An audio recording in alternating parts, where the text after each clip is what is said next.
Hello my dear students, कैसे हैं आप सब लोग। This is computer MCQ series जिसमें हमने बहुत सारे पार्ट्स ऑलरेडी किए हैं एंड लिंक्स में प्रोवाइड करूंगी डिस्क्रिप्शन में। जिस भी बच्चे ने प्रीवियस लेक्चर्स नहीं देखे हैं और या रीजनिंग के चाहिए या आर्ट एंड कल्चर के, वो सारी लिंक्स में डिस्क्रिप्शन में रखी हैं, आप उस पर क्लिक करके देख सकते हैं। बाकी हमारा जो VLW का कोर्स है WS अकेडमी की ऐप पे अवेलेबल है। ऑन स्टूडेंट्स की डिमांड पे हमने फिर से उसमें रजिस्ट्रेशन ओपन कर दी है। अगर आपको कोई भी सब्जेक्ट आपका वीक है, कोई भी कंपोनेंट आपका वीक है, तो उसमें मैथ्स रीजनिंग सारा अवेलेबल है, English grammar computers general studies सारा अवेलेबल है। तो आप वहाँ पे जा सकते हैं और 1000 रुपीज़ में पूरा कोर्स है, सारे कंपोनेंट्स 9 से 10 कंपोनेंट्स है। तो वहाँ पे जाके आप देख सकते हैं। तो इन डिटेल कोर्स वहाँ पे अवेलेबल है, राइट। तो चलिए स्टार्ट करते हैं आज का जो सेशन है। Question number 1 is on your screen. The software design to perform a specific task. जब हम कोई सॉफ्टवेयर डिजाइन करते हैं इस तरीके से, क्यों, एक पर्टिकुलर टास्क काम करने के लिए, ठीक है, उसको हम क्या बोलते हैं? Synchronous software, package software, application software, system software. And आपको पता है अगर पर्टिकुलर टास्क के लिए हमें कोई सॉफ्टवेयर डिजाइन करना पड़ता है तो उसको हम बोलते हैं एप्लीकेशन सॉफ्टवेयर। क्योंकि आपको पता होना चाहिए कि सॉफ्टवेयर क्या होता है। ये कलेक्शन ऑफ प्रोग्राम्स होता है। देखो, जो कमांड हम देते हैं ना, इंस्ट्रक्शंस, जब सेट ऑफ इंस्ट्रक्शंस होता है वो एक प्रोग्राम बनता है, और जब सेट ऑफ प्रोग्राम्स होता है वो एक सॉफ्टवेयर बनता है, ठीक है। और जब हम सॉफ्टवेयर्स को डिज़ाइन करते हैं to do a specific task, उनको हम एप्लीकेशन सॉफ्टवेयर बोलते हैं। जैसे इन्वेंट्री सॉफ्टवेयर होता है, इन्वेंट्री मैनेजमेंट होता है, बैंकिंग का सॉफ्टवेयर होता है, वो पर्टिकुलर काम कराने के लिए होता है, तो उसको हम एप्लीकेशन सॉफ्टवेयर बोलते हैं। वर्ड प्रोसेसिंग सॉफ्टवेयर, जो WPS होता है ना, जिसमें हम वर्ड डॉक्यूमेंट बनाते हैं, आपके फ़ोन में अगर आप चेक करोगे उसका आइकन होता है रेड कलर का, आप देख सकते हैं। WPS जो है ना, वर्ड प्रोसेसिंग सॉफ्टवेयर, वो क्या है? वो भी एक एप्लीकेशन सॉफ्टवेयर, वो पर्टिकुलर टास्क के लिए, उसमें हम डॉक्यूमेंट्स बनाते हैं। So yes, it's a type of application software, it is true. So यहाँ पे एक्सप्लेनेशन आप देखो, the statement is true since application software are designed to do a specific job, ठीक है। Word processing is a type of application software used for the designing of text documents, right. Okay, developing software digest means a major commitment of time, money and resources. Obviously अगर आप software को develop करोगे in house, उसमें time भी देना पड़ेगा, पैसे भी लगेंगे और रिसोर्सेज भी। So in house, in synchronization, on date, on duration. So in house will be the right answer. Developing software in house means the same, it is easier to carry out changes in the software if it is developed in house. फिर उनको change लाना भी easy होता है। Which of the following is not a way of acquiring software. अगर आपको कोई software चाहिए तो आप इनमें से कौन सा तरीका सही नहीं है? बाइंग प्री रिटन सॉफ्टवेयर, अगर पहले कोई लिखा है सॉफ्टवेयर, किसी ने बनाया है सॉफ्टवेयर, उसको अगर आप बाय करोगे, क्या वो सही है? हाँ, बिल्कुल सही है, उसमें कोई ऑब्जेक्शन नहीं है।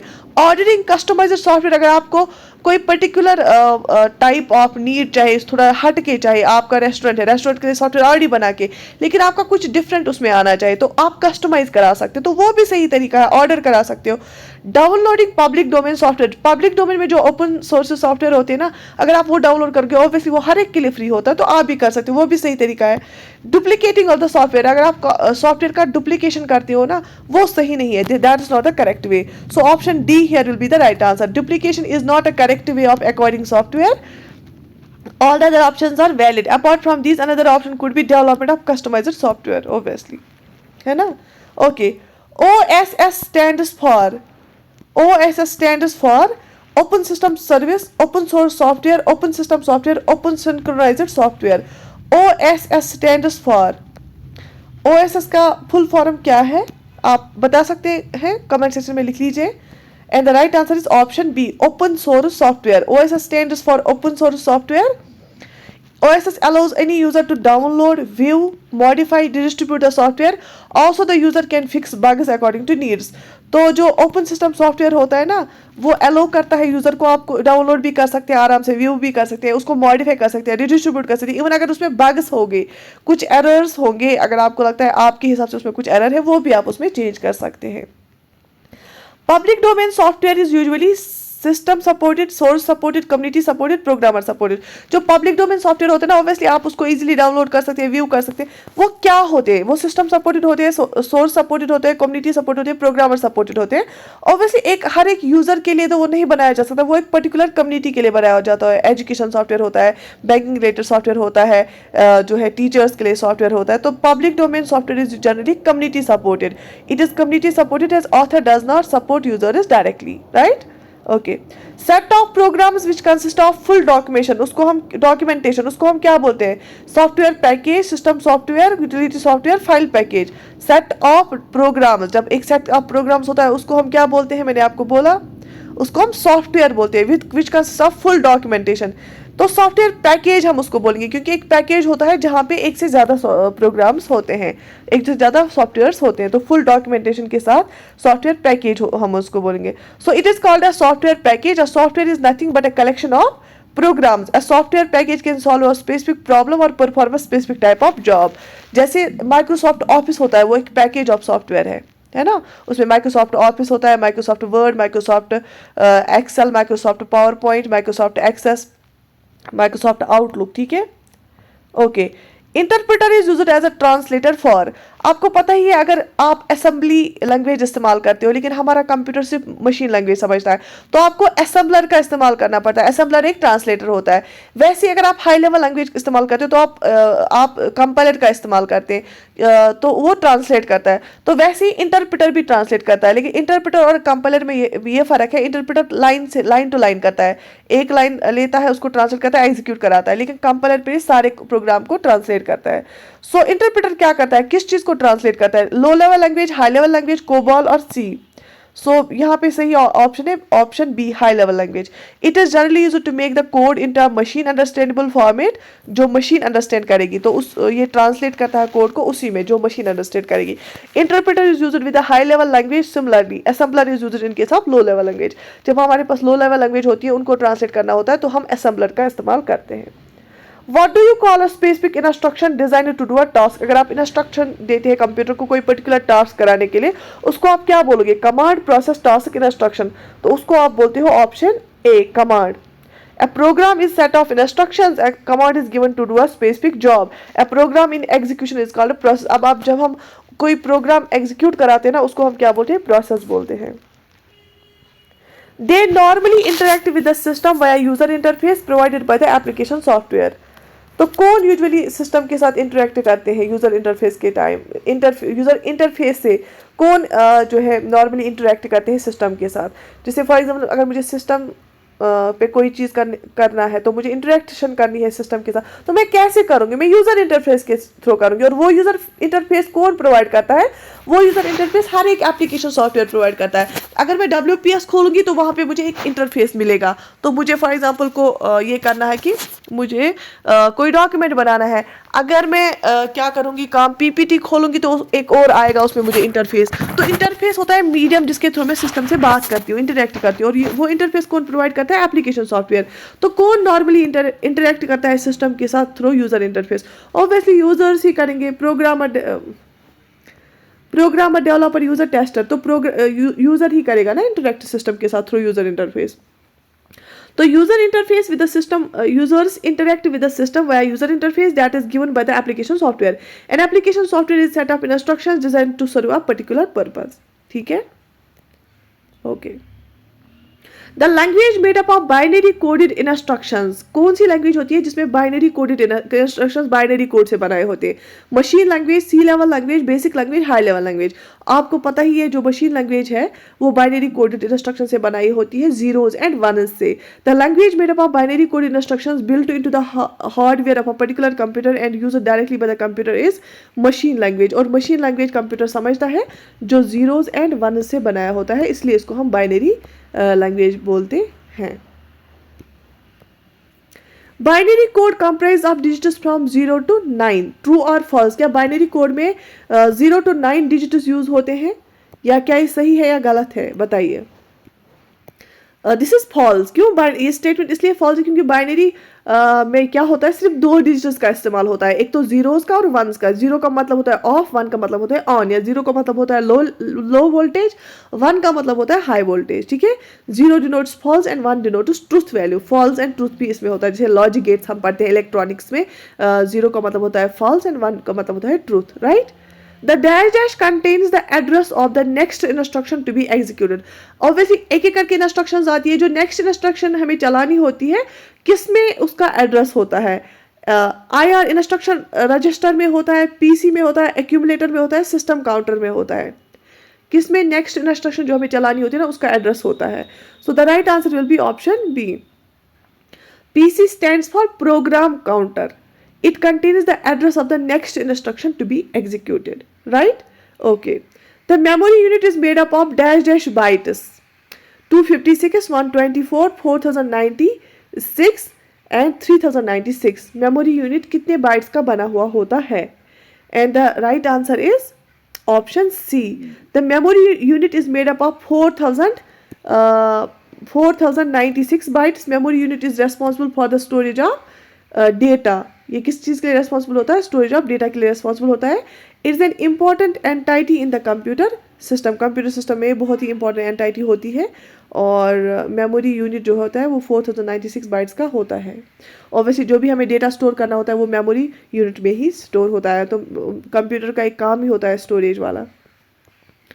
A document that specifies how many times and with what data the program must be run in order to roughly test it. तो उस डॉक्यूमेंट को हम क्या बोलते हैं? Document that specifies how many times and with what data the program must be run. कितनी बार हमें चलाना है प्रोग्राम और किस डेटा से, in order to thoroughly test it, और सो दैट कि हम इसको टेस्ट करें। तो उसको हम क्या बोलते हैं? Addressing plan, test plan, validation plan, verification plan. तो उस प्रोग्राम को टेस्ट करने के लिए हमें एक डॉक्यूमेंट होता है जो स्पेसिफाई करता है कितनी बार हमें इसको चलाना है और किस डेटा से चलाना है। सो उसको हम टेस्ट प्लान बोलते हैं। सो टेस्ट प्लान एक डॉक्यूमेंट होता है। क्या होता है? टेस्ट प्लान जो होता है वो एक डॉक्यूमेंट होता है that specifies how many times and with what data the program must be run in order to thoroughly test it. It comes under testing. तो ये टेस्टिंग के अंदर आता है, तो उसको हम टेस्ट प्लान बोलते हैं। ठीक है। An approach that designs test cases by looking at the allowable data values. तो ऐसा अप्रोच है जो हम टेस्ट केस डिज़ाइन करते हैं ना, किसको देखते हैं? डेटा वैल्यूज़ को देख के जो हम डिज़ाइन करते हैं टेस्ट केसेस को, उसको हम क्या बोलते हैं? Maintenance, evaluation, data coverage, validation. Data coverage is a term used, it is responsible for designing the test cases. Data coverage हम उसको बोलते हैं। ठीक है। टेस्ट केस को डिज़ाइन करने के लिए हम ये अप्रोच इस्तेमाल करते हैं। The formal grammar rules governing the construction of valid instruction, उसको हम क्या बोलते हैं? जो फॉर्मल ग्रामर रूल्स होते हैं जिससे कंस्ट्रक्शन ऑफ एक वैलिड इंस्ट्रक्शन बनती है, कंस्ट्रक्ट होती है, तो उसके लिए हमारे पास एक रूल्स है। जैसे ग्रामर के रूल होते हैं वैसे ही फॉर्मली हमारे पास रूल्स है, उनको हम क्या बोलते हैं? टेस्ट केस तो हमने देखा ऊपर किस में यूज होता है? Syntax, program, semantics. बताइए। So the right answer will be option B, syntax. Syntax determines the grammatical rules in a code. Semantics gives meaning to the instructions. देखो syntax होता है कि किस कोड हम कैसे इस्तेमाल करेंगे, उसके लिए रूल्स क्या है इस्तेमाल करने के लिए। ठीक है। सीमेंटिक्स मीनिंग देता है, इसकी मीनिंग क्या है, इंस्ट्रक्शंस की मीनिंग क्या है। ठीक है। A program that reads each of the instructions in mnemonic form and translates it into the machine language equivalent. तो कोई प्रोग्राम जो इंस्ट्रक्शन को न्यूमोनिक फॉर्म में रीड करता है फिर ट्रांसलेट करता है उसको मशीन लैंग्वेज में, उसको हम क्या बोलते हैं? Machine language, assembler, interpreter, C program. तो ऑब्वियसली जो न्यूमोनिक लैंग्वेज में रीड करेगा इंस्ट्रक्शन को फिर ट्रांसलेट करेगा, दैट मीन्स वो ट्रांसलेटर है जो कि एक मशीन लैंग्वेज, न्यूमोनिक लैंग्वेज को मशीन लैंग्वेज में ट्रांसलेट करता है। उसको हम क्या बोलेंगे? उसको हम बोलते हैं असेंबलर, क्योंकि mnemonic language low level language है। तो लो लेवल लैंग्वेज को जो ट्रांसलेट करेगा ना मशीन लेवल लैंग्वेज में, वो असेंबली लैंग्वेज को ट्रांसलेट करता है मशीन लैंग्वेज, उसको हम असेंबलर बोलते हैं।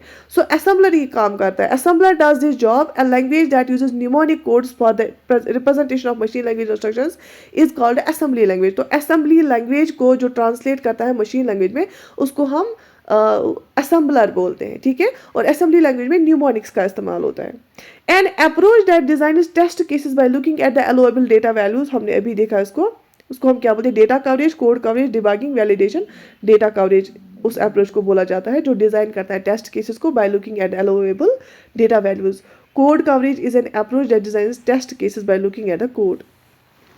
देखो दो चीज़ें यहाँ पे, डेटा वैल्यूज़ को देख के डिज़ाइन करना टेस्ट केसेस को हम बोलते हैं डेटा कवरेज। अगर हम कोड को देख के डिज़ाइन करेंगे ना तो उसको हम कोड कवरेज बोलते हैं। कोड को देख के डिज़ाइन करना टेस्ट केस को कोड कवरेज बोलते हैं। डेटा वैल्यूज़ को देख के डिज़ाइन करना टेस्ट केस को डेटा कवरेज बोलते हैं, ठीक है। The rules that give meaning to the instructions, उनको हम क्या बोलते हैं, सिमेंटेक्स, सिंटेक्स, कोड, केसेस। जो मीनिंग देगा इंस्ट्रक्शंस को उसको हम क्या बोलते हैं, अभी मैंने बताया ऑप्शन ए सिमेंटेक्स। तो there are rules that give meaning to the instructions, उसको हम सिमेंटेक्स बोलते हैं। सिंटेक्स होता है formal rules that ensure validation of the code, जैसे ग्रामर होता है, कैसे हम बनाएंगे रूल्स के अकॉर्डिंगली। जब मीनिंग की हम बात करेंगे तो वो हो गया सिमेंटेक्स। इसमें एम आता है सीमेन में, सिमेंटेक्स में, तो एम फॉर मीनिंग। सिंटेक्स में एम नहीं आता है तो दैट फॉर रूल्स, ग्रामर, ठीक है। शाबाश। तो moving forward, the physical device of a computer क्या है, software, package, hardware, system software. Physical device computer में क्या होता है, obviously option C hardware. Hardware refers to physical device of a computer system. Software refers to collection of programs. A program is a sequence of instructions. जो software होता है ना ये collection of programme होता है, और प्रोग्राम क्या होता है, एक सीक्वेंस ऑफ इंस्ट्रक्शंस होता है। इसको हम हाथ नहीं लगा सकते, हाथ से टच नहीं कर सकते, ठीक है, ये हार्ड नहीं होता है, तो ये सॉफ्टवेयर होता है। जिसको हम टच करते हैं ना उसको हम फिजिकल डिवाइस ना उनको हम हार्डवेयर बोलते हैं, ठीक है। Software package is a group of programs that solve multiple problems, true और फॉल्स। तो फॉल्स। सॉफ्टवेयर पैकेज होता है group of programs that solve specific problem और perform specific type of job. Digest refer to renewing or changing components like increasing the main memory or hard disk capacities or adding speakers or modems etc. किसको हम बोलते हैं, अगर हम renew करेंगे या components को चेंज करेंगे, जैसे मेन मेमोरी को इंक्रीज करेंगे, हार्ड डिस्क कैपेसिटी इंक्रीज करेंगे, स्पीकर्स को ऐड करेंगे, मोडेम लगाएंगे, उसको हम क्या बोलेंगे, ग्रेड्स, प्रोसीडी, synthesis, upgrades. And the right answer is upgrades. So upgrade is the right term to be used. Upgrades are installed to renew or implement a new feature. अगर हमें अपने कंप्यूटर में नया फीचर कोई लगाना होगा, जैसे हमें इंटरनेट कनेक्ट करना है, हमें मोडेम की जरूरत पड़ेगी, हमें अगर अभी तक स्पीकर्स नहीं, हम स्पीकर्स कनेक्ट करेंगे, तो अपग्रेड किया ना हमने सिस्टम को, एक और फंक्शन आ गई, या हम जो है मेमोरी को इंक्रीज करेंगे, ठीक है। तो except for upgrades hardware is normally one time expense. तो ऑब्वियसली एक बार जब हमने हार्डवेयर लाया तो हमें बार बार उसको अपग्रेड नहीं करना पड़ता है, जैसे सॉफ्टवेयर को हमें अपडेट करना पड़ता है, हार्डवेयर को नहीं करना पड़ता है। लेकिन हाँ, ये एक चीज़ है कि जिसको हम अपग्रेड बोलते हैं, जैसे हमने कोई एडिशनल हार्डवेयर लगाया, जैसे प्रिंटर अभी नहीं था, प्रिंटर के बगैर भी हम डिस्प्ले करा सकते हैं रिजल्ट्स को, लेकिन जब हम प्रिंटर लगाते हैं, स्पीकर लगाते हैं, वो हम अपग्रेड करते हैं किसको, हार्डवेयर को। अदरवाइज हार्डवेयर एक बार लग गया उसको अपडेट करने की जरूरत नहीं होती है, लेकिन सॉफ्टवेयर को पड़ती है। Which of the following is designed to control the operations of a computer? Application software, system software, utility software, user. Control जो करता है operation of a computer, so system software. Software is basically classified into two, system and application. एक होता है system software, दूसरा होता है application software. Application software होता है एक पर्टिकुलर जॉब के लिए, ठीक है। सिस्टम सॉफ्टवेयर होता है, डिजाइन किया होता है सो दैट कि ये ऑपरेशंस को कंट्रोल करे, कंप्यूटर के ऑपरेशंस को कंट्रोल करे and extend the processing capability of a computer system. Process सारा कुछ जो है कंट्रोल करता है सिस्टम सॉफ्टवेयर। एप्लीकेशन का सॉफ्टवेयर एक स्पेसिफिक जॉब करता है बस। विच of the following is not an example of system software? इनमें से सिस्टम सॉफ्टवेयर कौन सा नहीं है?